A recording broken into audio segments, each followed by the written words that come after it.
पता है गुरु क्या करता है? गुरु तुम्हारा सहारा नहीं बनता, बल्कि वो तुम्हें सहारों से आज़ाद करता है।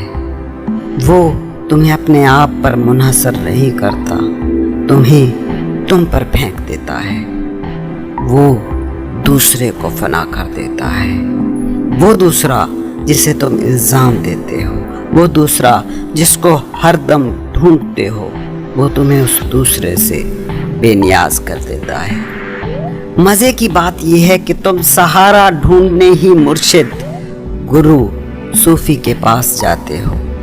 अपनी जिम्मेदारी उस पर डाल देना चाहते हो, मगर वो बड़ी होशियारी के साथ तुम्हारी जिम्मेदारी तुम पर डाल देता है। तुम डूब रहे हो तो वो तुम्हारी तरफ हाथ नहीं बढ़ाएगा, क्योंकि मुर्शिद का तो कहना ही यही है कि हर हाथ खतरनाक है, हर सहारा मोहलिक है, सब सहारे खतरनाक हैं। तुम जो भटके हो तो मुश्किलों की वजह से नहीं भटके हो, चैलेंजेस की वजह से नहीं भटके हो, बल्कि चैलेंजेस और मुश्किलों की वजह से तो तुम आगे बढ़े हो।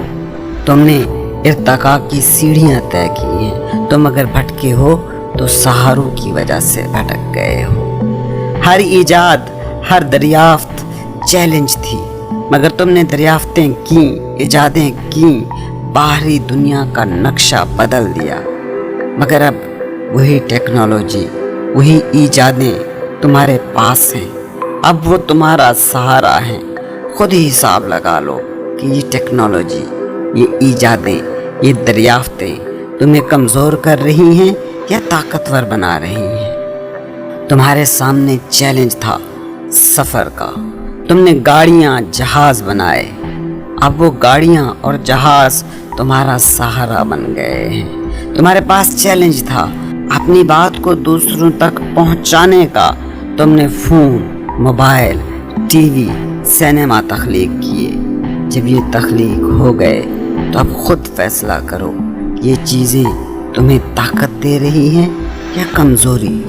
तुम्हारे पास सिक्योरिटी का जब चैलेंज था तो तब तुम असलहा बना रहे थे, और अब जब असलहा बना लिया तो सोचो, ज़्यादा सिक्योर हो गए हो या पहले से भी ज़्यादा गैर महफूज। चैलेंजेस तुम्हें खुद पर गौर करने का मौका देते हैं और सहारे तुम्हें तुमसे दूर ले जाते हैं। सहारे मत मांगो, तुम अकेले हो। तुम्हारी हस्ती, तुम्हारी बीइंग अकेली है। जिस दिन तुम इस हकीकत को कबूल कर गए, इस सच को जिस दिन मान लिया, तुम हर सहारे से आज़ाद हो जाओगे।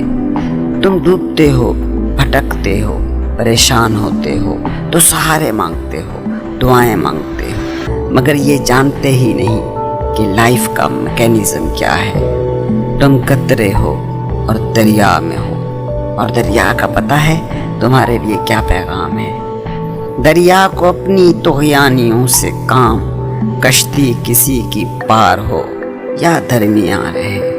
तुम समझ ही नहीं रहे कि ज़िंदगी का समंदर अपनी हस्ती का पूरा एहसास रखता है। वो अपनी रवानियों में रवां है, मस्त है। ये ज़िंदगी, ये पूरी कायनात तुम्हारे जिस्म के जैसी है, और तुम्हारा जिस्म अपनी मौज में हमेशा मस्त होता है।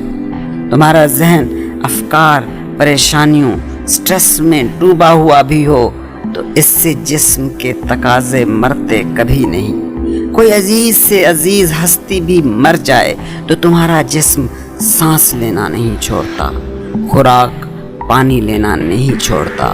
तुम्हारे जिस्म का कोई अहम से अहम उज़्व भी बेकार हो जाए तो जिस्म के तकाज़ों पर कोई फ़र्क नहीं पड़ता। हस्ती भी ऐसे ही काम करती है। बीइंग का भी यही ढंग है। तुम चाहे खुद को जो भी मान कर बैठे हो, तुम्हारे ख्याल में तुम पर जो भी क़यामत टूटी पड़ी हो, ज़िंदगी का समंदर अपनी रवानियों में रवां है, मस्त है। तुम्हारी कश्ती डूबे या पार हो, समंदर को इससे क्या लेना देना। समंदर अपनी ही लहरों में मस्त है। तुम डूबो या बचो, ये तुम जानो।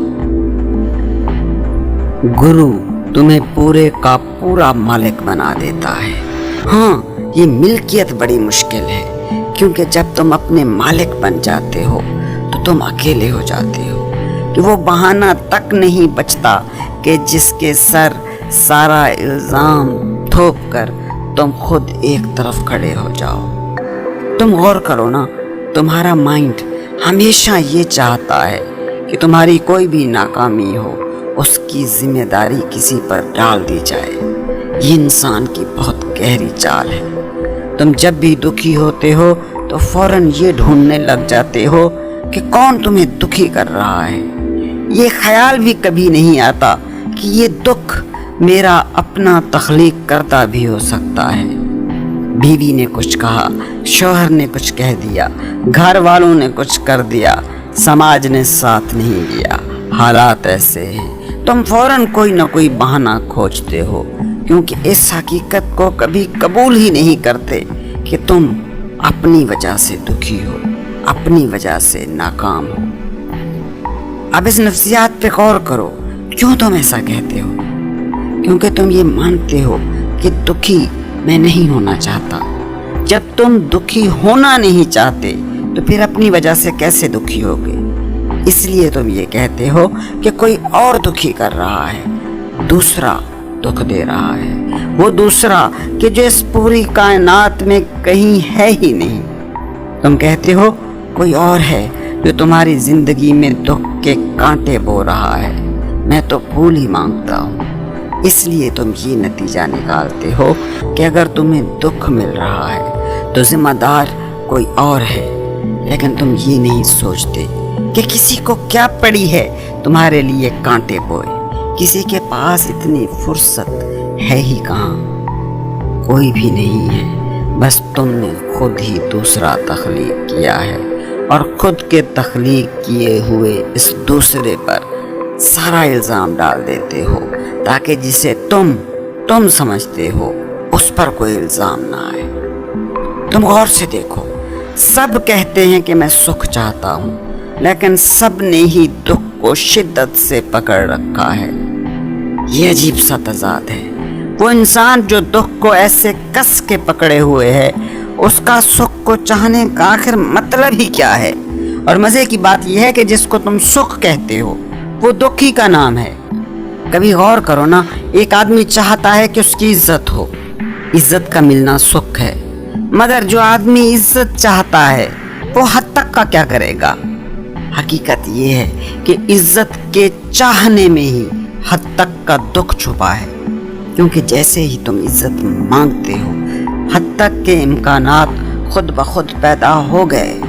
हद तक इज्जत का ही साया है। जिस्म चाहोगे तो साया कहाँ जाएगा, इज्जत चाहोगे तो हद तक कहाँ जाएगी? गौर से मुशाहिदा करो, जितना तुम ज्यादा इज्जत चाहते हो, दुनिया उतनी ही तुम्हारी हद तक करने पर तुली रहती है। तुम खुद को बड़ा करके दिखाना चाहते हो, दूसरों की कोशिश एक है कि वो तुम्हें छोटा करके दिखाएं। क्यों? क्योंकि इसके पीछे मैकेनिज्म बड़ा सादा है। तुम अगर बड़े हो गए तो इसका मतलब ये होगा कि दूसरे छोटे हैं, और छोटा कोई भी नहीं दिखना चाहता, क्योंकि वो भी वही इज्जत, वही बड़ापन चाहते हैं जो तुम चाहते हो। याद रखो, तुम अगर छोटे होगे तो ही ये बड़े हो सकते हैं। इसीलिए तो ये सारी मुकाबलाबाजी की फिजा तुमने तख्लीक कर रखी है।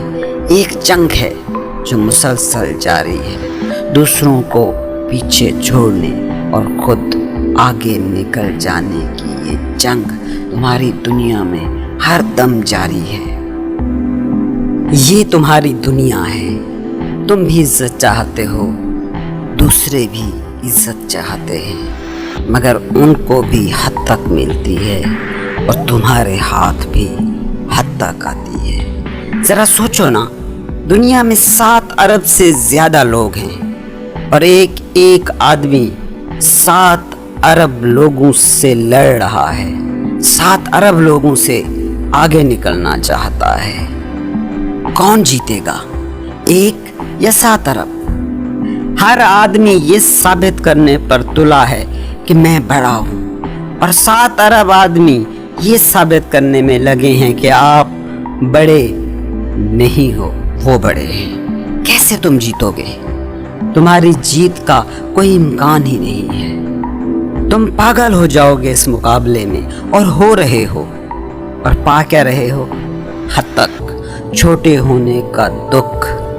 और कह क्या रहे हो कि दूसरे मुझे छोटा कर रहे हैं, दूसरे मुझे दुख दे रहे हैं। अब थोड़ा सा गहरा खुद में उतरो और समझने की कोशिश करो कि अगर तुम इज्जत ना चाहते तो क्या तुम्हें कोई बेइज्जत कर सकता था? अगर तुम शोहरत ना चाहते तो कोई तुम्हें बदनाम कर सकता था, और करता भी रहता तो क्या तुम्हें छू सकता था? एक चील थी, उसने एक मरा हुआ चूहा उठा रखा था। 25 चीलें उसके पीछे पड़ी थी, उससे चूहा छीनने की कोशिश कर रही थी। वो चील परेशान हो गई कि ये सारी चीलें क्यों मेरे पीछे पड़ी हैं। इसी कशमकश में उसके मुंह से मरा चूहा गिर गया, और जो ही वो चूहा गिरा तो उस चील के पीछे जो बाकी चीलें पड़ी थी वो उसे छोड़कर मरे चूहे के पीछे चली गई। वो चील जाकर एक दरख्त पर बैठ गई और गौर करने लगी। गौर करने पर उसे ये राज मिला कि इन चीलों में से कोई भी मेरे खिलाफ नहीं थी, कोई भी मेरी दुश्मन नहीं थी। मैंने चूहे को पकड़ा था और ये भी चूहे को पकड़ना चाहती थी। चूहे के छूटते ही बात खत्म हो गई। कोई दुश्मन न रहा, कोई मुकाबला न रहा। इस बात को समझो कि अगर सारे लोग तुम्हें दुश्मन नजर आ रहे हैं तो जानो कि कोई मुर्दा चूहा तुमने पकड़ा हुआ है। देखते हो अपनी सियासत को। जो तुम्हारा सियासतदान सियासी मैदान में बहुत आगे निकल रहा होता है, तख्त के करीब पहुंच रहा होता है, तो कैसे सारी दुनिया उसकी हर हरकत पर नजर गाड़े बैठी होती है। मीडिया दिखा रहा होता है कि आज उस शख्स ने फलां कहा, आज उस शख्स ने फलां किया। वही सियासतदान ज़वाल पजीर हो जाए, कहीं गुमनामी की जिंदगी जीना शुरू कर दे, तो किसी को गर्ज ही नहीं रहती कि वो कहाँ है और किस हाल में है। किसी अखबार, किसी टीवी पर उसकी खबर नहीं चल रही होती। क्या हुआ? मरा चूहा उसके मुंह से गिर गया है और कुछ भी नहीं हुआ है। सारे दुश्मन हैं क्योंकि सारे उसी चूहे को खुद भी पकड़ना चाहते हैं। तुम उन पर इल्जाम न लगाओ, क्योंकि जो भूल तुम कर रहे हो कम से कम उतना हक उन्हें भी तो दो ना। ये तुम्हारी दुनिया की हकीकत है कि चूहे कम हैं, चीलें ज्यादा हैं। मुकाबला तो होगा ही, लेकिन अगर तुम चूहे को छोड़ दो तो तुम खुद ही उस मुकाबले से बाहर आ गए। अब तुम उस रेस में दौड़ ही नहीं रहे, और चूहे कम होंगे ही, क्योंकि अगर चूहे भी चीलों जितने हों तो उनको पाने में मज़ा ही क्या रह जाएगा। सोचो ना, 7 अरब के 7 अरब लोगों को नोबेल प्राइज़ मिल जाए, सदारती तमग़े हुस्न बराए कारकर्दगी मिल जाए, तो नोबेल प्राइज़ या प्राइड ऑफ परफॉर्मेंस अवार्ड की क्या वैल्यू रह जाएगी। तुम लोगों की दुनिया में इज्जत का मतलब यही है कि क्या यूनिक कामयाबी है जो तुमने समेटी है, और कामयाबी की नेचर जितनी यूनिक हो, कामयाबी का एहसास उतना ही बड़ा होता है। अगर 22 करोड़ आबादी के इस मुल्क में एक ही आदमी के पास कोई अवार्ड हो तो ही उसकी अहमियत बनती है ना। सबको ही वही इज्जत, वही एजाज मिल जाए तो एजाज और इज्जत की ही कोई इज्जत नहीं रहेगी। फिर तो शायद ऐसा हो कि वो आदमी ही खुद को मुअज़्ज़ज़ समझे कि जिसके पास वो एजाज ना हो। अनाई जिंदगी की नेचर यही है कि यहाँ यूनिकनेस की वैल्यू है। जानते हो कोह-ए-नूर हीरे की वैल्यू क्या है? अगर ये कोह-ए-नूर हर एक के पास होता तो क्या इसकी वैल्यू फिर भी वही रहती? अब कोह-ए-नूर चूंकि एक है और सबके पास नहीं हो सकता, यही उसकी वैल्यू है। केमिकल कंपोजिशन की बात करें तो कोहे नूर और कोयले में कोई फर्क नहीं है, कुछ भी नहीं, दोनों कार्बन है। कोयला ही दबा रहे तो सदियों में हीरा बन जाता है, लेकिन कोयले को कौन चाहता है? कोयला किसी के पास हो तो क्या कहेंगे कि बड़ी कीमती चीज़ है उसके हाथ में। कोयला आम है, हीरा यूनिक है, और यही उसका मकाम है। इंसान भी जब तक यही समझ रहा है कि वो दूसरों जैसा है, वो कोयला है, अब उसमें कोई इनफरादियत नहीं है, अब दूसरों के साथ मुकाबला होगा। लेकिन अगर कोयला कोहे नूर बन जाए तो मुकाबला ख़त्म, दूसरा ख़त्म, दूसरा ही मुकाबला है, दूसरा ही कंपटीशन है। अकेला होना ही मकाम है, अज़मत है। तुम मगर अकेले होने से डरते हो। कभी गौर किया तुमने अपने मसलों पर? ये सारे मसले हमेशा दूसरों से जुड़े होते हैं। कोई बदसूरत है और इस बात पर दुखी है, सोचिए वो क्या कर रहा है। वो खुद को बदसूरत इसलिए समझ रहा है कि दूसरा है जो उसके ख्याल में खूबसूरत है। कोई नाकाम है और इस पर दुखी है क्योंकि दूसरा है जो उसे कामयाब दिखाई दे रहा है। कोई गरीबी का दुख सह रहा है क्योंकि अमीर की शक्ल में दूसरा सामने मौजूद है। इंसानी जिंदगी का सिर्फ एक अलमिया है, खौफ। जिंदगी का अपोजिट मुतजाद मौत नहीं है बल्कि खौफ है। जो खौफ ज़दा है वो जिंदा नहीं है। जिंदा होना और खौफ ज़दा होना एक जगह जमा हो ही नहीं सकते। अब सोचें ये खौफ कहाँ से आता है?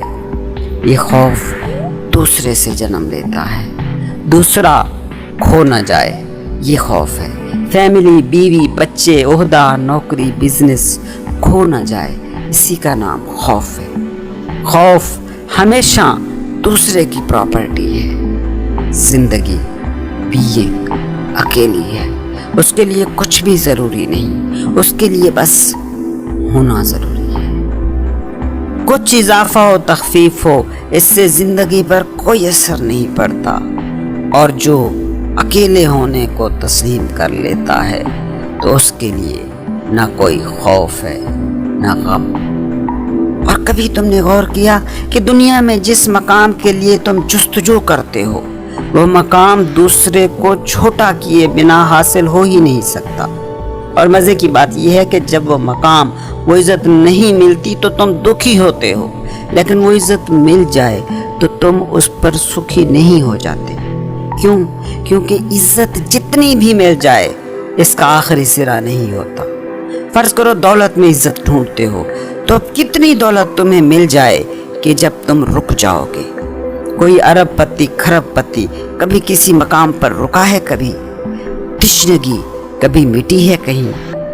दूसरे में ये खूबी है ही नहीं कि वो तुम्हें मुकम्मल कर दे। इज्जत, शोहरत, दौलत को मंजिल बनाकर चलने वाले किसी एक भी इंसान को उठाकर देख लें, किसी पर कभी वो घड़ी नहीं आई कि जब उसने कहा हो कि हाँ सब मिल गया, बस बहुत है, काफ़ी है। अना की नेचर ही ऐसी है कि ये हमेशा नॉट इनफ की हालत में रहती है। दूसरे से मिलने वाली तकमील सहरा में पानी की तलाश है कि दूर से नज़र आएगा कि वो पानी है, मगर जब वहाँ पहुँचोगे तो सब कुछ हवा हो चुका होगा, पानी का सराब आगे निकल चुका होगा। तुम कहीं भी पहुँच जाओ, तुम रास्ते पर ही रहोगे, तुम किसी मकाम को भी मंजिल नहीं कह सकते। दूसरा कभी तुम्हें मुकम्मल होने दे ही नहीं सकता, क्योंकि दूसरा तुम्हें मुकम्मल होने दे तो दूसरा फना हो जाता है और दूसरा कभी फना नहीं होना चाहता। यही तुम्हारी जिंदगी है कि कोई भी इज्जत, मकाम, मर्तबा मिल जाए वो हतमी मंजिल ना बन सकेगी, और ज़्यादा की चाहत करोगे और कब्र तक ये चाहत करते रहोगे। जिसे कुरान कहता है कि अलहाकुमुत-तकासुर हत्ता ज़ुरतुमुल मकाबिर, कसरत की चाह में बढ़े जा रहे थे हत्ता के कब्र तक पहुंच गए। और मकाम व मर्तबे, इज़्ज़त की ये ख्वाहिश जो कभी पूरी नहीं होती, ये तुम्हें ہمیشہ دکھی رکھے گی۔ یہ ہے تمہارا سراب۔ تم سمجھتے ہو کہ دوسرا تمہیں دکھی کرتا ہے، مگر حقیقت یہ ہے کہ عزت کی چاہت ہی میں تمہاری ساری حد تک چھپی ہے، تمہارے سارے دکھ چھپے ہیں۔ تم نے کامیابی چاہی ہے، اگر ناکامی تمہیں مل کر ہی رہے گی، کیونکہ کامیابی دوسرے پر منحصر ہے، اور جو بھی دوسرے پر منحصر ہو وہ کبھی مکمل نہیں ہو سکتا۔ یاد رکھو، جب تم نے یہ چاہا کہ لوگ تمہیں اچھا کہیں، کامیاب کہیں، نیک کہیں، تو اب جان لو کہ تم برے کہے جاؤ گے۔ ناکامی کا ٹیگ تمہیں ملتا رہے گا۔ دوسرا اس لیے ہے ہی نہیں کہ تمہیں مکمل کرے، دوسرا تو ہے ہی اس لیے تاکہ تمہارے اندر نامکمل ہونے کا احساس رہے۔ قطرہ جب تک سمندر سے الگ تکمیل کی خواہش کرتا رہے گا، نامکمل ہونے کا کرب اس کا مقدر رہے گا۔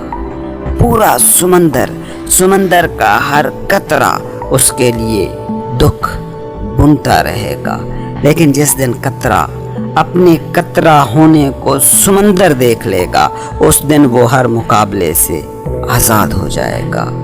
اور یاد رکھو، قطرہ بھی کیمیکلی اتنا ہی H2O ہے جتنا سمندر، اور قطرہ ایک چھوٹا سمندر ہی ہے، اور سمندر بھی ایک بڑا قطرہ ہے اور کچھ نہیں۔ تم جب تک اس اکیلے پن تک نہیں پہنچتے کہ تم ہی زندگی ہو اور زندگی ہی تم ہو، جب تک دوسرا فنا نہیں ہوتا، تب تک تمہارے دکھ ختم نہیں ہو سکتے۔ جب دوسرا فنا ہو جاتا ہے تو اب تمہارا دکھ ہے یا سکھ، اس کا ذمہ دار کوئی نہیں ہے، بس تم ہو۔ اور گرو یہی کرتا ہے کہ وہ تمہیں گھیر کر تم تک لے آتا ہے، وہ تم سے ہر سہارا چھین کر تمہیں تم پر پہنچا دیتا ہے۔ مرشد کا بس ایک ہی کام ہے، ہر دوسرا فنا کر دینا، بس ایک تک پہنچا دینا۔